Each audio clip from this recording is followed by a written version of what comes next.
From New York, this is Democracy Now! President Trump is not held to account. We send the message to future presidents, future Congresses, and generations of Americans that the personal interests of the president can fairly take precedent over those of the nation.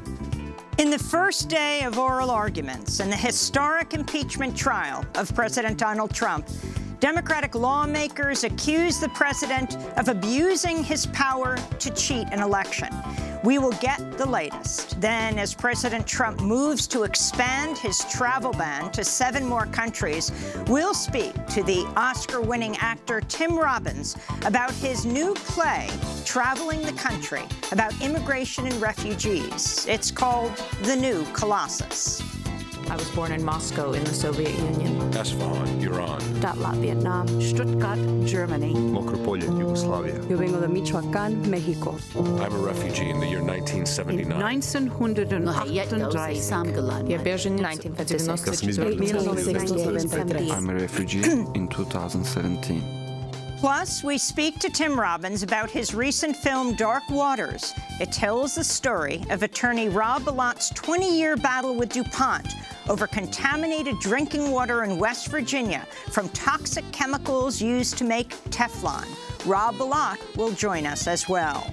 The chemical is emitted from manufacturing plants, goes up into the air from smokestacks, can get up into water droplets, into the clouds, and transfer over the entire planet. And it is now in the blood of not just 99% of Americans, but the entire globe, everybody on the planet. All that and more coming up. Welcome to Democracy Now!, democracynow.org, the War and Peace Report. I'm Amy Goodman.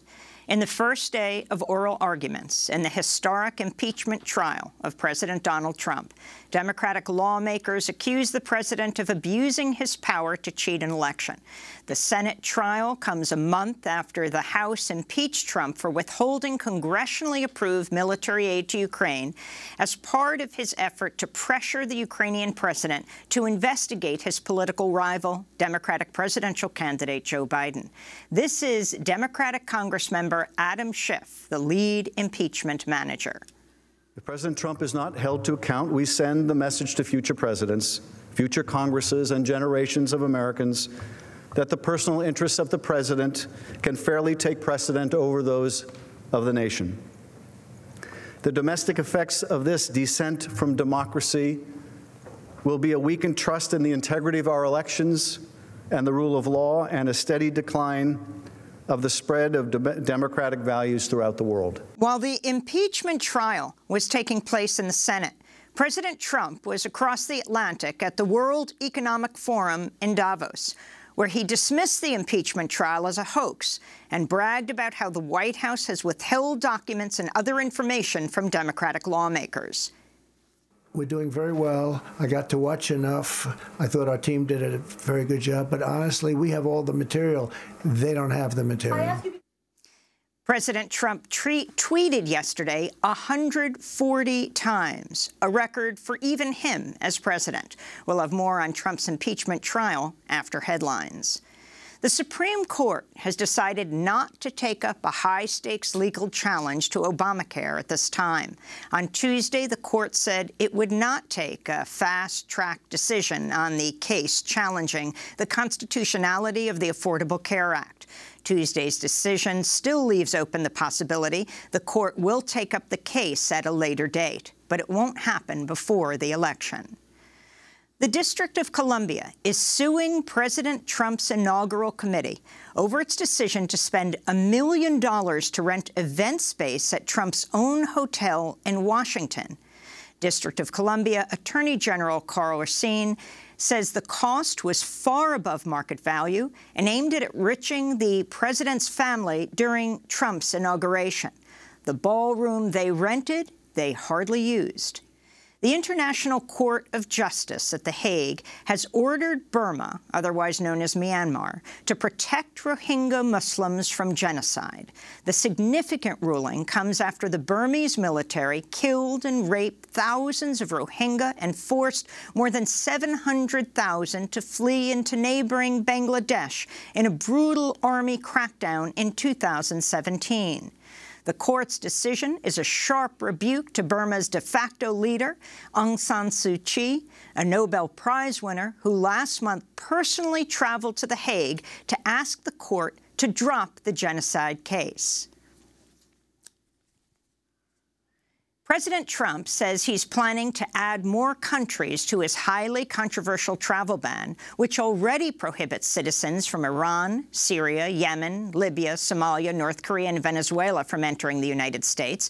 Trump is reportedly considering adding travel restrictions for citizens of Nigeria, Sudan, Tanzania, Eritrea, Burma, Kyrgyzstan, and Belarus. Details are expected to be announced Monday. This comes as the State Department separately says it's planning to issue new rules that could make it more difficult for pregnant women to receive visas to visit the United States in what the Trump administration claims is a crackdown on so-called birth tourism.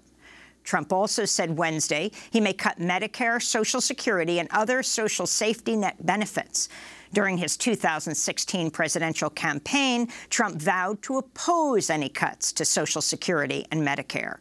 Trump also announced Wednesday he plans to attend and speak at Friday's anti-choice March for Life in Washington, D.C. No president has ever attended the anti-abortion march in its 47-year history. Trump's move comes only days after the anti-abortion political action group Susan B. Anthony list said it would spend over $50 million to support Trump and other Republican candidates in the next election. In China, authorities have sealed off the city of Wuhan, the epicenter of the new coronavirus outbreak that's killed at least 17 people and sickened more than 500.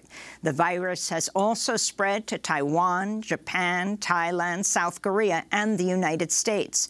The World Health Organization called the lockdown of the city of 11 million people unprecedented. Two smaller Chinese cities, Huanggang and Ezhou, have also imposed travel restrictions. The World Health Organization is weighing whether to declare a global public health emergency. This is Dr. Anthony Fauci, the director of the U.S. National Institute of Allergy and Infectious Diseases. The risk to the United States for this to be a big problem or even a problem at all is very low. That doesn't mean we should not take it seriously. We are taking it very seriously. All the various agencies that are involved in the federal government response is taking this very seriously. But the message to the general public is that this is something that you should not be worrying about at night, that this is going to be some sort of serious issue for you. Democratic presidential candidate Tulsi Gabbard has sued former Secretary of State Hillary Clinton for defamation after Clinton suggested the Hawaii congressmember is a Russian asset in an interview last year.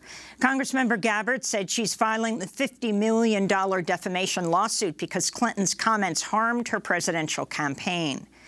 In Central America, the World Food Program says crop failures driven by climate-fueled drought are driving forced migration from Guatemala, El Salvador, Honduras, and Nicaragua. The World Food Program says at least 1.4 million people need urgent food assistance as extreme weather led to a poor harvest for the 5th straight year in Central America. In an internal report, CBP, that's the U.S. Customs and Border Protection Agency, also acknowledged that crop shortages in Guatemala were an overwhelming factor behind the forced migration that's driven Guatemalans to seek asylum in the United States. In Mexico, 26-year-old artist, activist, and feminist Isabel Cabanillas de la Torre has been assassinated in the border city of Juarez. She was an outspoken advocate for women's rights and a member of the feminist collective Daughters of Maquila Workers' Mothers. Fellow activists are demanding justice for her murder and an end to the femicides and disappearances of women that have plagued Juarez since it became a center of cheap manufacturing for U.S. companies under the 1994 North America Free Trade Agreement known as NAFTA. In Indonesia, American journalist Philip Jacobson is facing up to 5 years in prison after being detained on Borneo Island and accused of carrying out journalistic activities that were not covered by his business visa. Jacobson is an award-winning journalist with the news outlet Mangabe. He has reported on deforestation in Borneo and has examined Indonesian President Joko Widodo's record on environmental issues. United Nations experts are accusing the Saudi Crown Prince, Mohammed bin Salman, of personally hacking Jeff Bezos' cell phone in 2018 in order to influence or silence the Washington Post's coverage of Saudi Arabia. Bezos is the owner of the Washington Post. At the time of the hack, the newspaper was reporting critically on the assassination of its columnist, Jamal Khashoggi, whose murder has been linked to the Crown Prince. This is the UN Special Rapporteur on Extrajudicial Killings, Agnes Callamard. The story places, yet again, the Crown Prince of Saudi Arabia at the heart of a campaign that resulted into the killing of Jamal Khashoggi. And as you may recall, my investigation into the killing of Jamal Khashoggi stopped short of determining the nature and the extent of the role of the Crown Prince. I suggested that there were several options, from him ordering the killing to him engaging in some form of criminal negligence by failing to protect Mr. Khashoggi. A new study shows the tap water in 43 cities across the United States is contaminated with toxic chemicals known as PFAs, which have been linked to cancer and lower fertility. The cities include Miami, New Orleans, Philadelphia, Washington, D.C., and Chicago. The new study comes as the Supreme Court has cleared the way for residents of Flint, Michigan, to sue city and state officials over the lead contamination crisis in the drinking water there. And in more news on water contamination, the Trump administration is expected to finalize a rule today to remove environmental protections from more than half the nation's wetlands and hundreds of thousands of small waterways across the United States. The removal of the protections will now allow people to dump pesticides, fertilizers, and other pollutants directly into streams. It will also allow developers to destroy wetlands for construction projects. And in San Francisco, newly sworn-in District Attorney Chesa Boudin has ended cash bail, saying his office will no longer ask for cash as a condition for people's pretrial release. Boudin and many others have long criticized cash bail as disproportionately punishing defendants who are poor and people of color. The San Francisco District Attorney's Office says cash bail has also been applied unfairly, with African-American defendants paying an average of 12 times more per year for pretrial release compared to white defendants. And those are some of the headlines. This is Democracy Now!, democracynow.org, the War and Peace Report. I'm Amy Goodman. And I'm Nermeen Sheikh. Welcome to our listeners and viewers around the country and around the world. In the first day of oral arguments in the historic impeachment trial of President Trump, Democratic lawmakers accused the president of abusing his power to cheat an election. House impeachment managers spent 8 hours Wednesday laying out their case for why President Trump should be removed from office. Democrats will continue to argue their case today and tomorrow. The Senate trial comes a month after the House impeached Trump for withholding congressionally approved military aid to Ukraine as part of an effort to pressure the Ukrainian president to investigate Trump's political rival, Democratic presidential candidate Joe Biden. Democratic Congressman Adam Schiff, the lead impeachment manager, outlined the case against President Trump. A president has a right to hold a call with a foreign leader, yes. And he has a right to decide the time and location of a meeting with that leader, yes. And he has a right to withhold funding to that leader should the law be followed and the purpose be just. But he does not, under our laws and under our Constitution, have a right to use the powers of his office to corruptly solicit foreign aid, prohibited foreign aid in his reelection. He does not. He does not have the right to withhold official presidential acts to secure that assistance, and he certainly does not have the right to undermine our elections and place our security at risk for his own personal benefit. No president, Republican or Democrat, can be permitted to do that. The House Intelligence Chair and lead House Manager, Congressman Adam Schiff, went on to warn that President Trump's actions put the country on what he described as the road towards tyranny. When a leader takes the reins of the highest office in our land and uses that awesome power to solicit the help of a foreign country to gain an unfair advantage in our free and fair elections, we all, Democrats and Republicans alike, must ask ourselves whether our loyalty is to our party or whether it is to our Constitution. If we say that we will align ourselves with that leader, allowing our sense of duty to be usurped by an absolute executive, that is not democracy. It is not even factionalism. It is a step on the road towards tyranny. While the impeachment trial was taking place in the Senate, President Trump was across the Atlantic at the World Economic Forum in Davos, where he tweeted more than 140 times, a new record for him as president. At a press conference in Davos, Trump dismissed the impeachment trial as a hoax. We're doing very well. I got to watch enough. I thought our team did a very good job. But honestly, we have all the material. They don't have the material. After President Trump spoke, one of the House impeachment managers, Val Demings, tweeted, "The second article of impeachment was for obstruction of Congress, covering up witnesses and documents from the American people. This morning, the president not only confessed to it, he bragged to it," she tweeted. We're joined now by Dahlia Lithwick, senior editor at Slate.com, where she's their senior legal correspondent and Supreme Court reporter. Dahlia, it's great to have you back. Talk about the significance of what Trump admitted yesterday, and then overall talk about this opening day of oral arguments in the Senate. Yeah, it's such an amazing moment, Amy, where you actually have the reason that everything is playing out as it is in the Senate is because of that second charge, that obstruction charge. So the reason we don't have witnesses testifying for the first impeachment trial in history, the reason we don't have the documents that were sought, including some documents that now really are owed, all of that is because the White House utterly and completely obstructed the inquiry in the House. And so to have the president then crowing about it overseas, you know, we have everything, they have nothing. It really is like quite an astonishing moment we're in.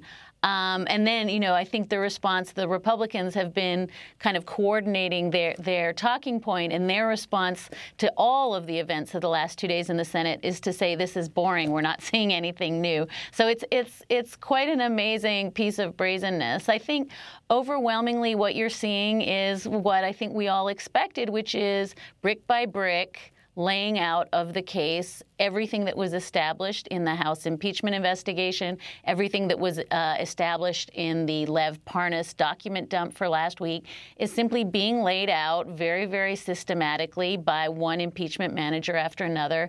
And they're just trying to reconstruct and assemble the story of these two articles, both the abuse of power that you described and the obstruction. And they're doing it over these 3 long 8-hour days in the Senate with the hopes that senators who are hearing it for the very first time, some of them, might be moved. And Dahlia, if you can tell us what that is for the very first time, if you can, in a nutshell, tell us what they are alleging and what they have charged the president with, elaborating on those articles of impeachment.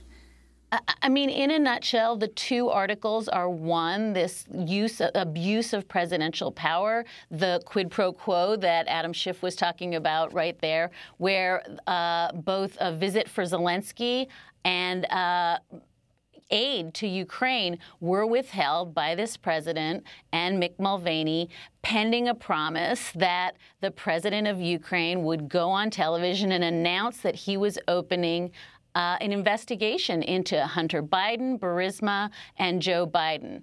And that promise that almost amounts to bribery, withholding of desperately sought aid by Ukraine in exchange for just political oppo research to benefit the president in the 2020 election. That's the first. And as Val Deming said in that tweet, the second is obstruction of Congress. This is an unprecedented moment. Even Nixon agreed to work with Congress when they investigated him for impeachment. Even Clinton extensively cooperated with the House impeachment. This is the first time we've seen a White House absolutely say we will not cooperate with any part of this. We want nothing to do with it. No witness may testify. So that's the second article, is obstruction of Congress, in effect saying, come and get it. And that is not how impeachment is meant to happen. So the second article is the withholding of any possibility that congressional oversight could happen. Well, let's go back to President Trump speaking in Davos. I would rather go the long way. I would rather interview Bolton. I would rather interview a lot of people. The problem with John is that it's a national security problem. You know, you can't have somebody who's at national security. And if you think about it, John, he knows some of my thoughts. He knows what I think about leaders. What happens if he reveals what I think about a certain leader and it's not very positive, and then I have to deal on behalf of the country? It's going to be very hard. It's going to make the job very hard.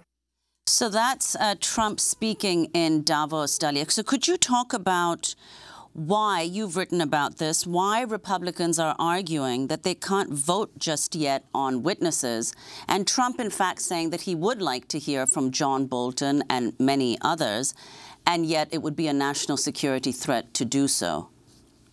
I would step back for 1 second and just flag that this is the same Donald Trump who said, I will not let any of these people testify before the House because the House process is compromised. It's a witch hunt. But I will be happy to have them testify in the Senate. Here we are at the Senate, and now they're also being, the argument is, well, we have a problem. We have to assert immunity. We have to assert privilege. So it's part of the very, very consistent bait and switch, where there is a promise that we are going to accommodate you down the road. We want this information to come out.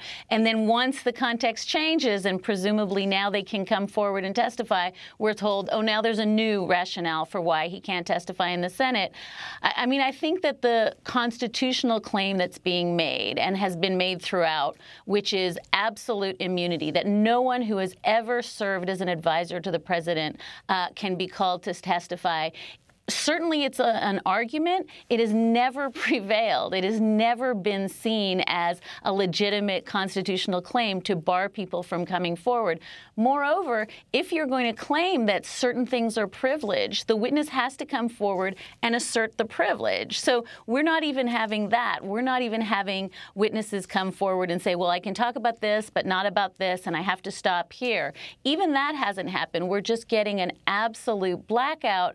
And so for the president to say, oh, I wish they could, but my hands are tied because of the law, is another piece of kind of bait and switchery that we've been seeing all along. The end game is going to be find a reason to say at the end of the day, we can't have any witnesses, so you may as well vote to have no witnesses because this whole thing was a hoax. And you also have, of course, President Trump saying, I would love to go before the Senate, just as he said he would, of course, speak to Robert Mueller in the end, not doing so and only answering written questions, or at least his lawyers answering those questions.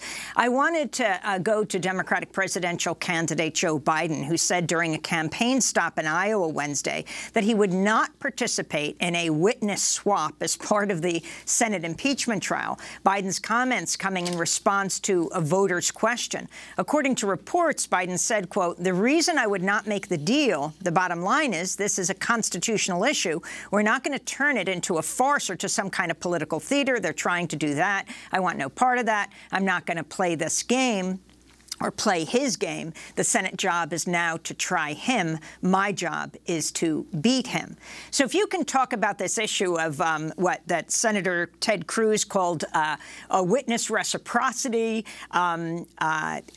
trading one or reciprocal witnesses, the whole issue of either Biden or his son, Hunter Biden, having to testify if Bolton does. And also, are Democrats putting all their eggs in one basket to get Bolton there? Who knows actually what the former national security advisor would say? Some say that Trump assassinated Soleimani for him as a kind of bone to throw to this Iran hawk, Bolton, who right after the assassination tweeted, "This is what we've been working on for a long time." I mean, I think as to the reciprocity, maybe the best way to think about it, Amy, is to think about what we saw in the House during the House impeachment process, which was not a sort of sober consideration of these claims about Ukraine, a sober consideration of, whether the president abused his power, but a whole lot of clown show about Hunter Biden and Burisma and, counter, very, very much roundly debunked counter conspiracy claims about how, it wasn't Russia who intervened in the 2016 election. In fact, it was Ukraine. All of that was being surfaced every day. And I think that Mitch McConnell has been really clear that that was not going to happen in the Senate, that the Senate was not going to be a place where a whole bunch of lunatic fringe debunked conspiracy theories about Hunter Biden and Burisma were going to be played out again. And one of the reasons that Mark Meadows and Jim Jordan, who have been put on the president's defense team but are not speaking in the well of the Senate, is that Mitch McConnell does not want this to turn into a circus. He wants it to be a sober, narrow consideration of these two articles. And I think when Ted Cruz was floating this reciprocity deal, it was very much sounding in the key of let's just open the doors and bring in the clowns. Let's really have this turn into a circus. That's not in Joe Biden's interest for the reasons you just heard. I don't think it's in Mitch McConnell's interest either to have this be a place where every single wacky conspiracy theory that has ever appeared on Fox News is going to be surfaced. And so I think it was in both sides' interests in some ways to shut it down. As to the question of the Democrat witnesses, look, they want John Bolton, they want Mick Mulvaney, they want two advisors. They have not asked for everybody who was a material witness in this. But it does go to, I think, a really interesting problem the Democrats do have, because they're simultaneously claiming, look, this is an open and shut case. It was made in the House. We have enough documentary evidence. We have enough witness testimony to end this right now. It's clear he did it. And also we want more. And I think that in some ways those two arguments work against each other. Do you need more witnesses or do you not? And what we're seeing happening now is Adam Schiff and the other impeachment managers doing their level best to say, okay, we'll go with door number one. We have enough and we're going to show video for the next 3 days, making the case. But I think it is also true that they have said, and they have said all along, if you don't give us Mick Mulvaney, if you don't give us John Bolton, we only know a part of the story. We know a small part of the story. And I think in some sense, at the end of the day, it's an attempt to refute the Republican talking point, which is none of these witnesses were in the room. It's all hearsay. They want to have people who were in the room where it happened, and to be denied that and then told you don't have any firsthand witnesses feels like a trap to them. And finally, Dahlia, we're about to have Tim Robbins on, the director and actor. And I wanted to go to the issue of the framing of the Senate. This whole issue that no longer can the cameras be in the Senate, but that the Republicans are determining the frame of what we are seeing. C-SPAN can't even do this, and they all have to take the Republicans' frame of this trial, which is only looking forward. You cannot generally see the senators. The significance of this, and of course, you're a longtime Chief Justice Roberts watcher. You're a Supreme Court reporter. Here you have the Chief Justice who's presiding over the Senate trial. Just on the media question, I mean, you know better than anyone what it means to have media limitations on a consequential hearing like this. It's not just that the cameras have been removed from the room. It's that reporters cannot engage in walk-in talks and do the kinds of things that they should be allowed to do in the halls of the Senate. I sit on the steering committee for the Reporters Committee of the Freedom of the Press, and it is really unconscionable, the lack of press access that we're having, and that's dressed up as a security problem. On the issue of John Roberts, look, he's done exactly what you and I have talked about in the shows prior to this. He has tried as much as possible to fade back into the bushes, to be a potted plant. He had one brief moment on Tuesday night where he rebuked both sides for intemperate speech. But I think anyone who thought that John Roberts was going to leap into pettifogging back. Pettifogging back in style, but also really, I think, tried to do some both-sidism to take control of the optics. I don't think we're going to see a John Roberts who is eager to rush in and make rulings and be a tiebreaker. He really, I think, is waiting this out and hoping it goes away. Dahlia Lithrock, I want to thank you for being with us, senior editor at Slate.com, where she's senior legal correspondent and Supreme Court reporter. When we come back, President Trump moves to expand his travel ban to 7 more countries. We'll speak with the Oscar-winning actor Tim Robbins about his new play on immigration. It's called The New Colossus. It's traveling the country. Stay with us.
At 6 a.m. by Norma Tanega. This is Democracy Now! I'm Amy Goodman with Nermeen Sheikh. President Trump said Wednesday that he would expand his highly controversial travel ban, which already bars citizens from 7 mainly Muslim-majority countries from entering the U.S. Trump made the comment to reporters at the World Economic Forum in Davos, Switzerland. We have to be safe. Our country has to be safe. You see what's going on in the world. Our country has to be safe. So we have a very strong travel ban, and we'll be adding a few countries to it.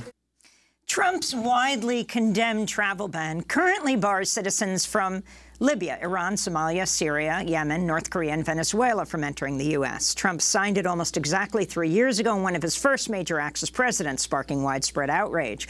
Politico reports the expanded ban could implement immigration restrictions on 7 more countries: Belarus, Burma, Eritrea, Kyrgyzstan, Nigeria, Sudan, Tanzania, according to 2 sources. Well, we turn now to an acclaimed actor, director, and activist whose recent work has focused on immigration to the United States. Academy Award winner Tim Robbins. Tim has starred in many movies, including The Shawshank Redemption, Mystic River, and Dark Waters. He also wrote and directed the highly acclaimed film Dead Man Walking. But he's also the director of a new play about immigration called The New Colossus. The play's title is borrowed from the 1883 Emma Lazarus sonnet, which was inscribed on the Statue of Liberty in 1903. Here's the play's trailer. My name is Lee Mi-young. I am 25 years old. My name is Mehmet Fatih Trash, and I'm 34 years old. My name is Yetta Rothschild, and I'm 68 years old. Mi nombre es Gabriela Mia Garcia. Yo tengo 23 años. My name is Homayun Didaban. I'm 42 years old. My name is Tatiana Iosifovna Berger. I am 33 years old. My name is Anna Margaret Wong. I am 9 years old. I've was born in Adana, Turkey. I was born in Moscow in the Soviet Union. Isfahan, Iran. Datla, Vietnam. Stuttgart, Germany. Mokropolje, Yugoslavia. Yo vengo de Michoacán, Mexico. Tensas Parish, Louisiana. Borneo, Malaysia. Budapest, Hungary. I'm a refugee in the year 1979. 1956. I'm a refugee in 2017. That's the trailer for Tim Robbins' new play, The New Colossus. He's joining us now in our New York studio. Welcome to Democracy Now! It's great to have you back, Tim. It's great to be back. So The New Colossus, I mean, what we are experiencing now, in addition to this travel ban, pregnant women coming to the United States will have to be tested. The State Department plans to impose travel restrictions on pregnant women, the Associated Press is reporting, to curb what is known as birth tourism. The women who are pregnant, otherwise eligible for U.S. tourist visas, will have to prove they're visiting the U.S. for other reasons than to have their child. Talk about the slippery slope. Had a friend of mine pass through the border, and they were going through her texts and saw that she was being friendly with another woman, said, are you Wait. What do you mean they were going through her texts? The border control people. Where was this? In the South. I don't want to say specifically where. So they took her phone and they're reading her texts. Yeah. And they see a text where she's being friendly with another woman. They say, are you involved with a lesbian relationship with this woman? I mean, the slippery slope, you know, when you empower people with ignorance and with this kind of paranoia about everyone coming into our country south of the border that must be trying to take something from us, it's really, you know, denigrating not only to the individuals involved on both sides, both the border guard and the immigrant, but also to our country itself. It's not what I think of when I think of us as a country that is welcoming. You know, we started the New Colossus in the Obama years during the Syrian refugee crisis. And we asked ourselves the questions at the Actors Gang, who are we as a country? Who are we as a theater company? And I had 12 actors from various parts of the world, some of whom English was a second language. And I asked them to write their story, write the story of either their immigration or their parents' or grandparents' immigration. And we came up with this, this story of 12 different people from 12 different time periods, speaking 12 different languages, telling the story of the arduous journey towards freedom. Something that unites us, by the way, as a country. And I don't think we often think about that. And in these times that are so divisive, it's so exciting to be able to go out into the United States and tell this story. Because at the end of the play, I come out and I say, I want to talk to you, the audience, and we start discovering who the audience is. And first I ask, is there anyone in the audience that is indigenous or descended from indigenous? Some hands go up. What nation? Cherokee, etc. Then I ask, is anyone here descended from people that were brought here against their will? African Americans. Do you know where from? No. What year? No. One of our great original sins that's never been atoned for. Robbing entire people of their history. And then I ask, is there any immigrants or refugees? Any refugees? What year did you come? What, from where? Immigrants, what year? Where from? Some hands come up. Then I ask sons or daughters of immigrants or refugees. More hands come up. Where from, what year? Grandsons, granddaughters of immigrants or refugees. More hands come up. Great-grandsons, etc. The whole crowd, the whole audience. In our theater in Los Angeles, every day, every time we do it. This is Actors Gang. Actors Gang. We put a map up in our lobby, and we have magnetic pins for people to place where they're from in the world. And in Los Angeles, in our small theater, every time we do the play, the entire world is represented, reflective of who we are as a culture, something that probably you'd find nowhere else in the world, which is something unique and fantastic about what it is to be here. And we think about what, you know, this play has led us to really think about what is it? What is this thing that we all share together in this country? This DNA, if you will. Well, first of all, it's the DNA that said, no, I will not tolerate religious oppression. No, I will not tolerate fascism or famine or Nazism. I will risk my life to get out of here because I do not accept it. First, that DNA, and the people that stayed behind didn't make it. And then the DNA of the person that's strong enough to survive that journey. And then a journey overseas, over the sea, in boats. A lot died on the way. Then that kind of character that survived once they got here with nothing, and then created a future for their family. This is our blood. This is what we are made of. This is something that is something we share that I think should be celebrated, and that's why we're going out on the road to tell this story.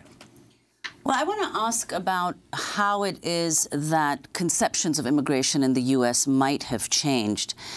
Last year, over all these decades, you've spoken to people through your play of, several generations who've come to the U.S. Last year, following condemnation of the Trump administration rule limiting permanent status for low-income immigrants, Acting Director of Citizenship and Immigration Services, Ken Cuccinelli, attempted to defend the new policy by rewriting the iconic Emma Lazarus poem on the Statue of Liberty. That's the poem, of course, that takes your play is from the title of the poem. This is Cuccinelli speaking to NPR's Rachel Martin last year. Would you also agree that Emma Lazarus's words etched on the Statue of Liberty, "Give me your tired, your poor," are also part of the American ethos?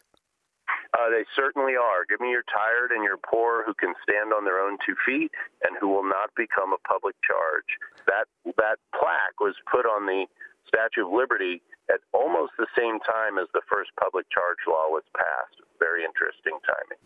He later defended his comments in a CNN interview, suggesting Emma Lazarus's poem was written about, quote, people coming from Europe. Wow. So if you could respond to this, 2 points that he makes. First of all, low-income immigrants who appear, in his view, not to be welcome, and also that initially immigrants to America were, of course, European. Well, first of all, always distrust any person in politics trying to rewrite poetry. And so a couple of lines that left out. Give me the wretched refuse of your teeming shore, the homeless. Give them to me.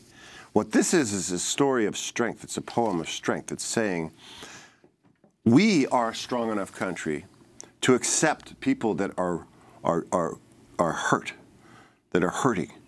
We're strong enough to hold you up. That's how strong we are as a country. It's a poem that tells what it is to be compassionate, to be empathetic, and to hold power. I will light my lamp beside the golden door. I will guide your safe passage into these harbors, you who are hurt, you who are hurting. This rewriting of history, first of all, every single immigrant has been demonized. Every wave has been demonized. I grew up with second-generation Italians and Irish in New York City. And there was, the Irish need not apply. These are kids that were descended from people that were called the worst epithets, held on to their dignity. Every immigrant has this similar struggle, this similar story. This is nothing new.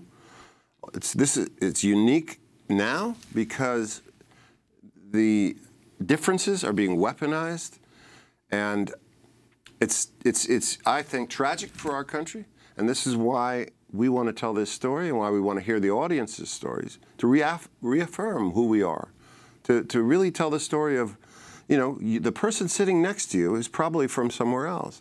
And if you're not an immigrant or a refugee, you're not that far removed. You're a couple generations removed from that. And we should be holding up these people. It takes great courage. This is a hero's journey. It's always been a hero's journey. To say no to to something that is violent or oppressive, and to risk your life to come here. We had a matinee out in Los Angeles, and the map we put up in that lobby, this was the one particular day. It was a matinee for high school students in Los Angeles. And the map was predominantly Mexico, Central America, and South America. And we talked that day about the rhetoric that is going around about immigration right now, the demonization of the other. And one of the children was talking about their parents, and another one's talking about their grandparents, and we started talking about how we look at your parents and how we look at your grandparents. And let's stop thinking about them the way they want to talk about it, the way they've been using rhetoric to demonize it. And let's talk about the hero's journey. Let's talk about the mythic journey, the courage it takes to leave behind your home. No one wants to leave their home. Who would want to leave their home? There's something in their home that is creating trouble and a danger for their children. And then to walk 500 miles for a future. This is a noble effort. This is a hero's journey. And we have to stop thinking about it in the way that the media is portraying it and talk about it in mythic terms. This is our history. My ancestors, your ancestors. This is the mythic hero's journey. We're going to break and then come back to another journey you recently took, starring in Dark Waters. But I wanted to ask about your recent endorsement of Bernie Sanders. I don't know if a lot of people heard about it, although there was a massive rally in California. What, AOC was there? And of course, Cornel Bernie West, Sanders, Cornel West. How many people would you say were at this rally? I believe it's estimated about 25 to 30,000 on the beach in Venice. So this isn't so much about you as, of course, about him and the erasing of Bernie Sanders that the corporate media does. Was there huge risers with cameras? I mean, tens of thousands of people? There were cameras, and someone has it on tape. Yeah. I know you can find it on YouTube. Not you getting Google much it. coverage. No, but that's par for the course. You know, the reason why I support Bernie is because despite all of this, he still has immense numbers. He's leading in the polls, despite being erased or ignored. And I believe he is the only one of them that can defeat Trump. I truly believe that he is the best shot we have of getting rid of this guy. The centrist Democrats have run with a strategy for years to try to appeal to suburban housewives that might be conservative. If we get a few of those votes, we'll shift the focus, and we'll be able to win the election. They may not be so conservative. Well, yeah, maybe not. But here's the thing. It didn't work for Gore. It didn't work for Kerry. It didn't work for Clinton. Obama won because he ran to the left. He ran a progressive campaign. I don't know why they believe this strategy will somehow change now. Now, if we run to the center, everything will be fine. The electorate is restless. They've rejected it in the past. And you see how strong their support for Bernie is. And so I believe he has the best shot. Yeah, interestingly, just yesterday, President Trump went against his own promises in 2016 in a CNBC interview, said he is weighing cutting Social Security, Medicare, and, of course, these are the key issues of the Sanders campaign, Medicare for all and preserving Social Security. Yes, and I'm going to be campaigning for him in North Carolina next week, and I hope that the campaign can win. Well, we're going to go to break and then talk about a new report that has just come out and Dark Waters, this new film that Tim Robbins is starring in, and how they converge. Tim Robbins, the Oscar-winning actor, won for Mystic River. When we come back, we continue with him, and we'll be joined by the attorney Rob Bilott. The film Dark Waters is about his 20-year battle with DuPont over contaminated drinking water in West Virginia. What's the latest news about Teflon contamination in this country and around the world? Rob Bilott will also be joining us. Stay with us.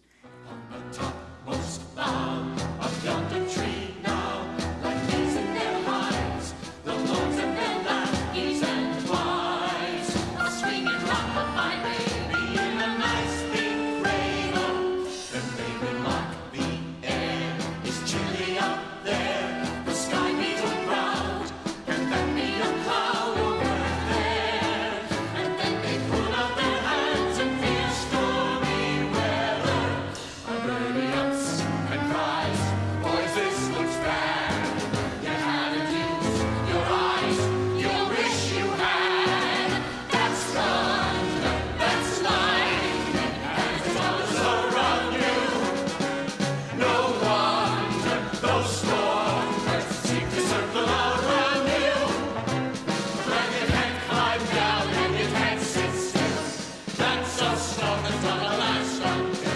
Cradle Will Rock from the film by the same name, directed by Tim Robbins. This is Democracy Now! I'm Amy Goodman with Nermeen Sheikh. Tim?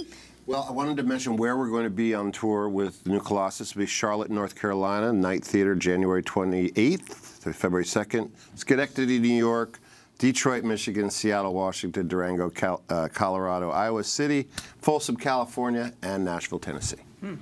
And it sounds like it might be going beyond that, we will see. But we're going to turn right now to something else you've just been focusing on, but a new study that's just come out.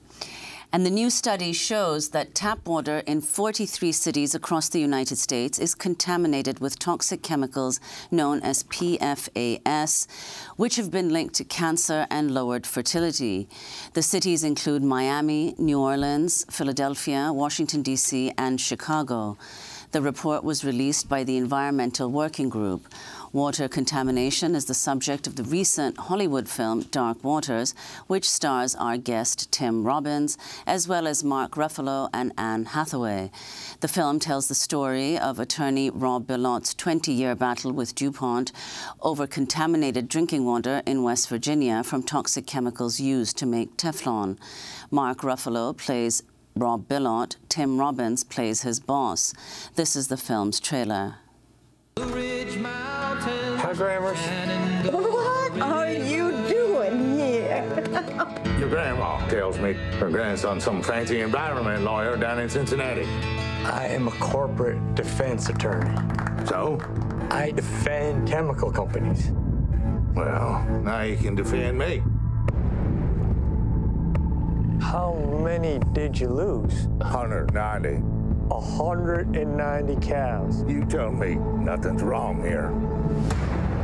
It's a small matter for a family friend. Help a guy who needs it.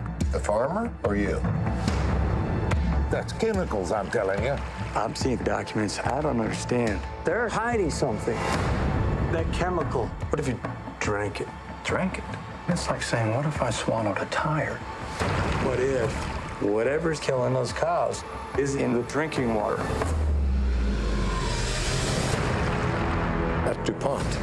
Better living through chemistry. It's our DNA. You need to tell me what in the hell's going on. DuPont is knowingly poisoning 70,000 local residents for the last 40 years. You knew, still you did nothing. You want to flush your career down the toilet for some cowhand? You want to take everything that you know and turn it against an iconic American company, like an informant. Isn't that right? Isn't that right? Isn't that right? Yes. They have all the money, all the firepower, and they'll use it. I know. I was one of them. Our government is captive to DuPont. They're trying to force you to make me stop. He was willing to risk his job, his family, for a stranger who needed his help. The system is rigged. They want us to think it'll protect us. We protect us. We do.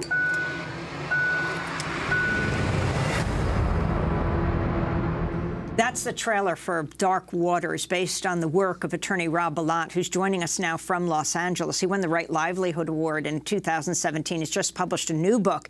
It's called Exposure, Poisoned Water, Corporate Greed, and One Lawyer's 20-Year Battle Against DuPont. Still with us, director and actor Tim Robbins, who's one of the stars of the film Dark Waters. Well, first, before we talk about the film and your book, Rob, this latest news of the new report that finds this, that has detected highly toxic PFAS chemicals in the drinking waters of dozens of major cities across the country. Yeah, and it really highlights that we're talking about chemical contamination that goes far beyond, far beyond one farmer's property in West Virginia, even one community in West Virginia and Ohio. We're talking about contamination now that's in drinking water all across this country and now all across the world. And can you explain what this chemical is and how it got there?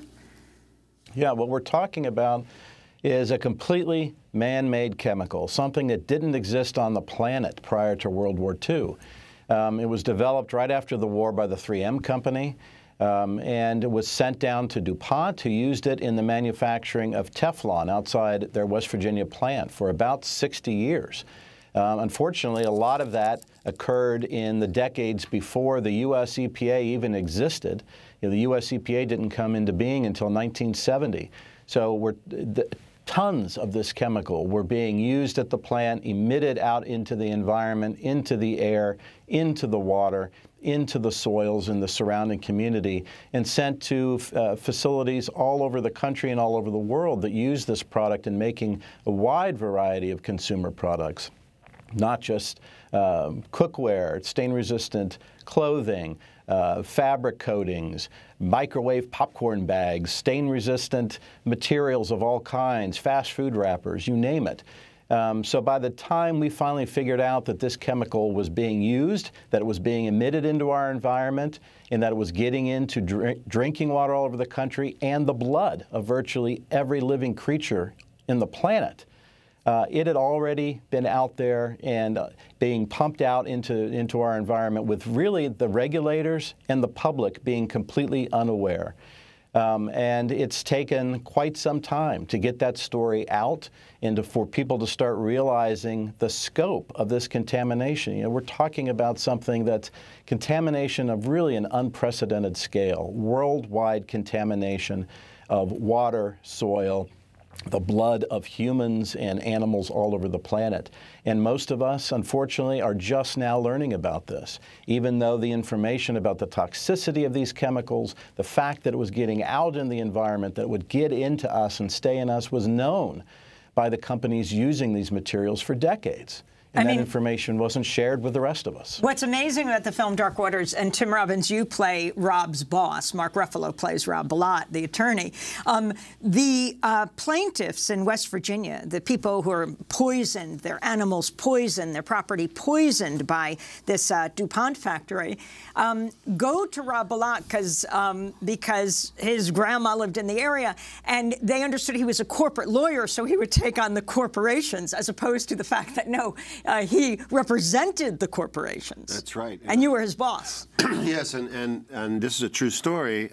His boss saw the merit in it and said to Rob, who was a junior, who just had become a partner in the law firm, go ahead and do it. And 12 years later, Rob, it was still going on, and it was costing the firm a lot of money. It was counterintuitive for the firm to do it, but he saw the moral obligation that all of them had once they knew the truth of this to pursue the case.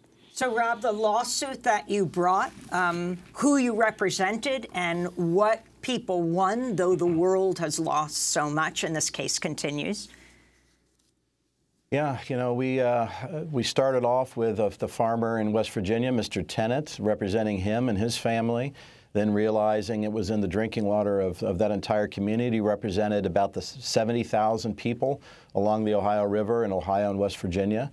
And as this contamination, the awareness of it is spreading across the country, we are now bringing a new case where we're seeking to represent everyone in the country who now has these chemicals in their blood.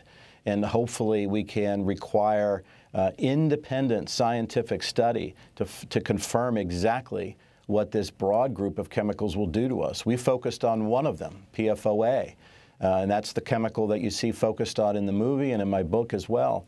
But what we now know is PFOA is just one of many of these man-made synthetic chemicals that are getting out in our water, in our blood, and unfortunately, the rest of us don't have much information about what these other chemicals are doing. So we're trying to get independent scientific studies to confirm that and to have it so the rest of us aren't paying for that. And Rob did probably the most extensive blood work study in the area that the farmer was. West Virginia. And Rob, maybe you want to talk about that. Recently, we have 10 seconds. Oh, sorry. But the EPA has recently been a secret memo discovered trying to get rid of the science of that. Yeah, in the study Yeah, the study we did in West Virginia, ended up being one of the largest studies ever done of a chemical. We had 70,000 people, and it's 12 different epidemiological studies spanning 7 years, costing tens of millions of dollars. And the end result was independent scientific confirmation that this chemical causes diseases, including cancers. We're going to do part 2 at DemocracyNow.org. Rob Bilott, thanks so much for joining us. His new book is called Exposure, and Oscar-winning actor and director Tim Robbins. The film is Dark Waters. I'm Amy Goodman, Army Chair.